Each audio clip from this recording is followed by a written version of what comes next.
All right, hello everybody. Welcome to our next lesson here as we continue looking at therapy and treatment.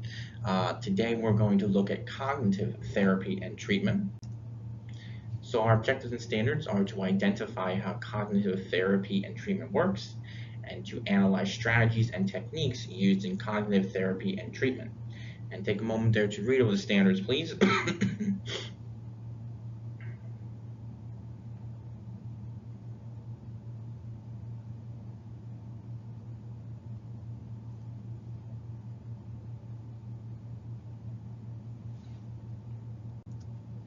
And our desired result, how do cognitive therapies and treatments approach psychological disorders? Some vocab. Behavior modification is a systematic method of changing the way a person acts and feels.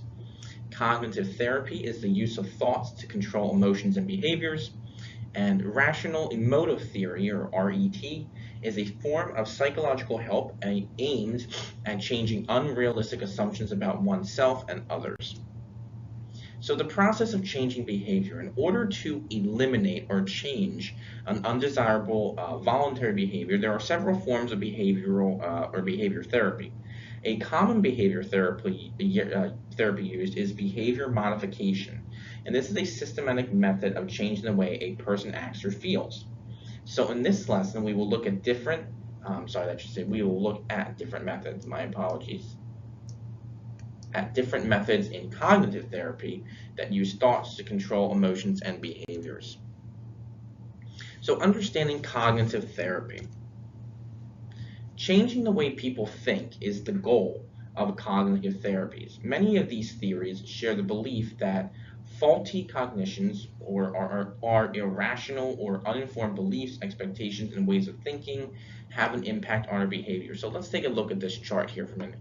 We have our thoughts, which create our feelings. Maybe you feel you're not good at math, or maybe you're not good at swimming, or you'll never get your driver's license, whatever the case may be. You have these thoughts that create these feelings of negativity, or I'm not good at this, I'll never be good at this, or my friends, will not want to be friends with me anymore if I don't get my driver's license. And then these feelings create behaviors. And a lot of times these are negative behaviors, okay? Such as like maybe you don't want to go out with your friends anymore because you're afraid that because they have their driver's license and because they're going out with and driving around or going to the mall or out to a restaurant or something like that, that you start saying, no, I can't go out with you because it makes you feel bad that you don't have your driver's license to drive and go out with them. It's not because of what they're saying or doing. They might still want to be your friend, but because of how you're feeling and you feel they might treat you, creates these behaviors of you not wanting to go.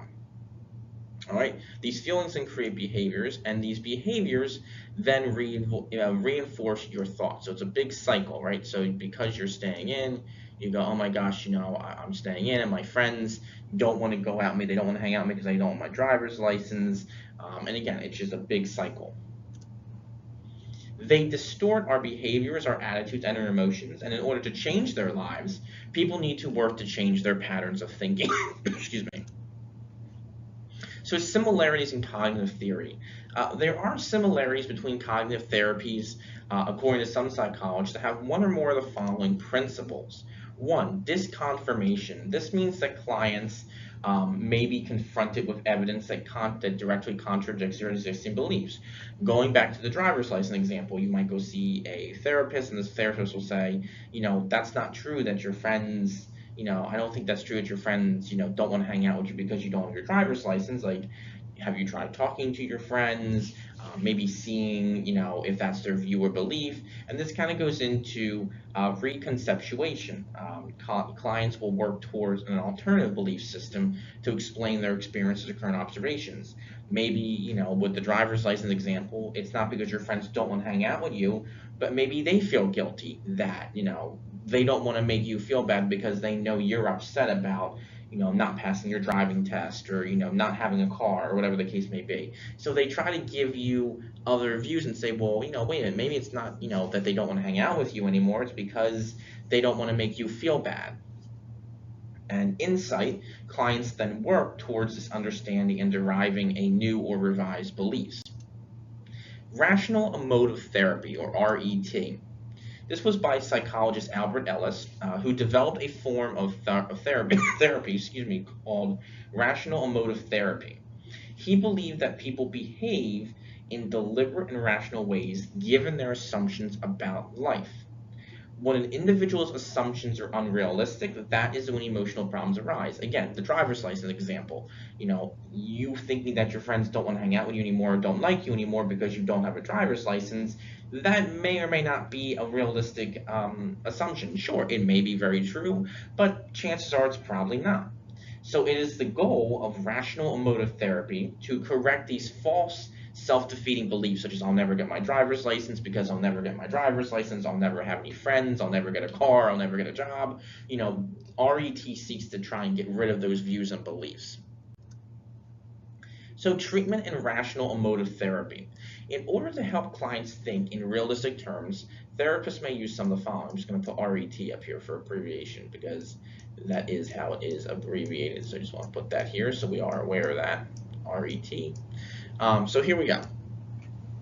Number one, role playing. This is used to help a person understand how their beliefs impact his relationship with others. His or her, I apologize. This could be, the therapist may say, I want you to imagine that I'm one of your friends, or I'm your best friend, and I want you to tell me how you're feeling about, me not hanging out with you on Friday night because you feel it's because of you not having a driver's license. And the therapist will tell them too, I might not give the same reaction your friend might, but it gives the person a chance to voice their opinion, voice their feelings, voice their thoughts. And then sometimes when they hear what they're saying out loud, it makes them realize that, oh, that does sound kind of silly. What I'm saying to my friend, that sounds kind of silly. And it makes that person maybe want to change their thoughts. Modeling, used to demonstrate other ways of thinking and acting, so the therapist might give them, kind of prime examples or good examples in person.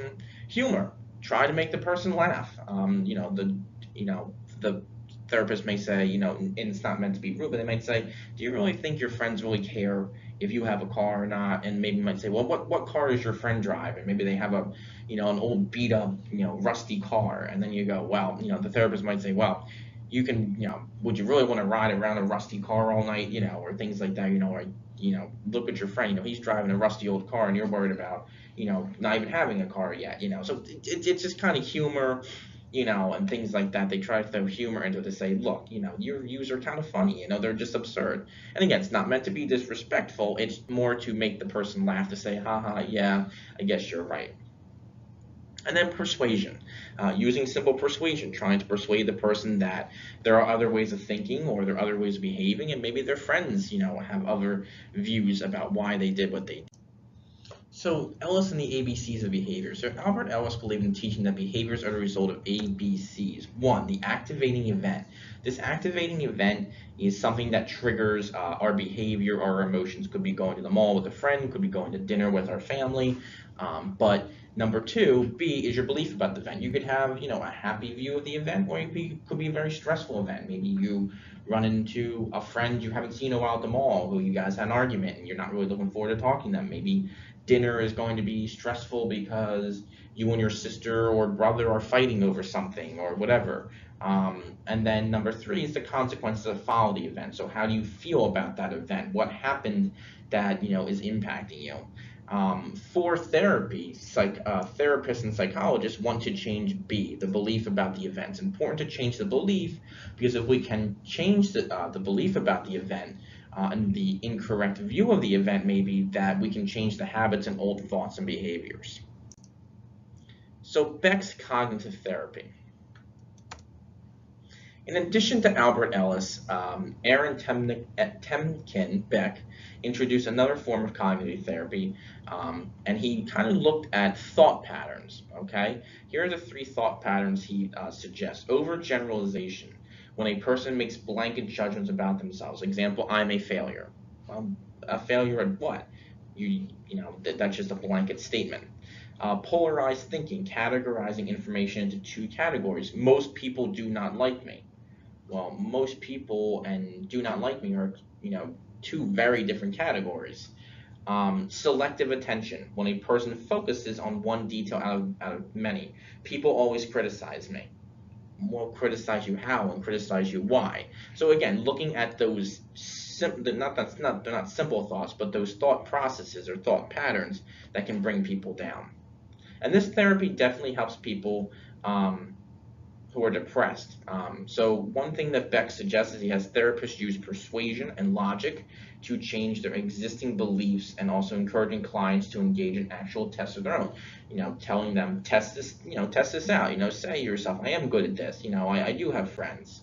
And again, it's been very successful with people who are depressed, because people who are typically depressed have a very negative view of their life or their future. So this is this is to help change their negative view of that. And again, Beck's cognitive therapy goal is to change the way people think, and to have the therapist set the pace and direction of that therapy.